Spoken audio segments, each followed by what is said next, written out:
오프닝 음악, 아나운서, 전 세계의 이목이 집중된 도널드 트럼프 미국 대통령의 대국민 연설. 백악관에서 생중계된 연설을 들은 많은 이들은 의아함과 함께 묘한 불안감을 느꼈습니다. 협박인가? 혹은 도대체 왜 이런 연설을 한 것인가? 라는 질문만이 맴돌 뿐입니다. 본지는 오늘 챗 GPT와의 대화를 통해 트럼프 대통령 연설의 이면을 심층적으로 분석했습니다. 내레이션 시작, 아나운서.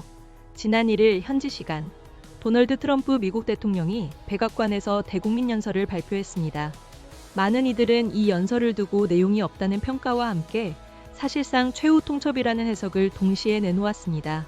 어떻게 하나의 연설이 이토록 상반된 평가를 받을 수 있었을까요? 그 답은 간단합니다. 연설에 내용이 없는 것이 아니라 구체적인 설명을 지우고 오직 압박만을 남겼기 때문입니다. 아나운서, 챗 GPT는 트럼프 대통령의 연설에 대해 표면적으로는 비어있다는데 동의했습니다. 우리는 이기고 있다. 전쟁은 거의 끝났다와 같은 반복적인 문구들은 등장하지만 그 안에는 전쟁의 목표, 종료 조건, 협상 기준 등 구체적인 정보가 부재합니다. 마치 설명이 의도적으로 제거된 듯한 느낌을 줍니다. 아나운서, 이는 단순한 정보의 누락이 아닙니다. 트럼프 대통령이 즐겨 사용하는 전략적 패턴입니다. 전통적인 대통령의 전쟁 연설은 목표와 수단, 일정을 명확히 제시하며 정책을 설명하고 향후 평가 기준을 제공합니다. 하지만 이번 연설은 이러한 구조를 의도적으로 회피합니다. 왜일까요? 설명은 곧 책임으로 이어지기 때문입니다. 구체적인 목표를 제시하는 순간, 그것은 약속이 되고 일정을 명시하는 순간, 그것은 평가의 기준이 됩니다. 따라서 설명을 줄이는 행위는 단순한 생략이 아닌 책임 부담을 줄이려는 선택에 가깝습니다. 아나운서, 그렇다면 설명이 사라진 자리를 채우는 것은 무엇일까요? 챗 GPT는 설명이 사라진 자리에 다른 것이 또렷하게 남아있다고 답했습니다. 그것은 바로 압박입니다. 연설과 그 전후의 메시지를 종합해보면 그 구조는 명확해집니다.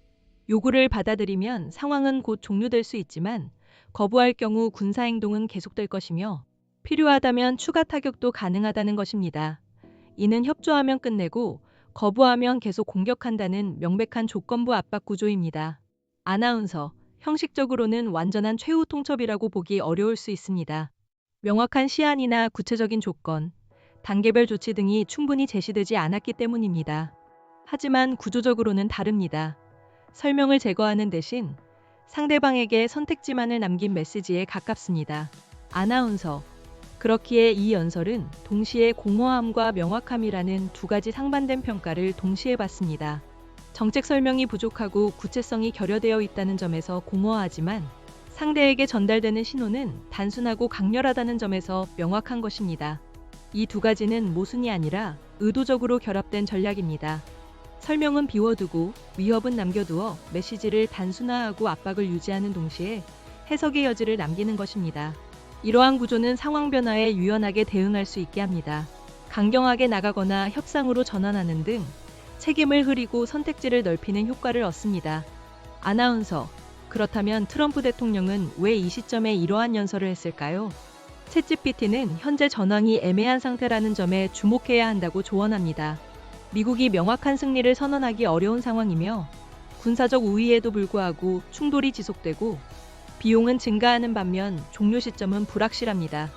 이러한 상황에서 구체적인 계획을 제시하는 것은 잘못된 약속으로 인한 정치적 부담으로 돌아올 수 있습니다. 아나운서, 따라서 트럼프 대통령은 오늘과 같은 연설 방식을 선택했습니다. 설명을 줄이고 압박을 유지하는 언어를 구사한 것입니다. 이는 무능의 결과라기보다 불확실성을 관리하는 고도로 설계된 정치적 기술로 볼 수 있습니다. 이 연설은 단순한 퍼포먼스가 아닌 정치적 선택지를 최대화하기 위한 의도적인 언어 전략입니다. 아나운서, 이러한 전략이 효과가 있을지에 대한 질문에 챗 GPT는 단기적으로는 효과적일 수 있지만 장기적으로는 정치의 구조 자체를 바꾼다고 답했습니다.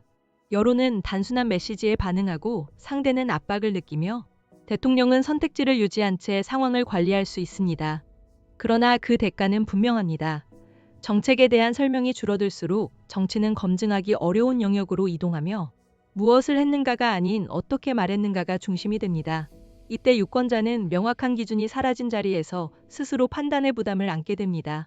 아나운서, 결론적으로 챗 GPT는 트럼프 대통령의 이번 연설이 단순히 알맹이 빠진 연설이 아니라 설명을 제거하고 압박만을 남긴 의도적인 언어 전략이라고 진단했습니다. 이 연설은 공허하지만 동시에 의도적입니다.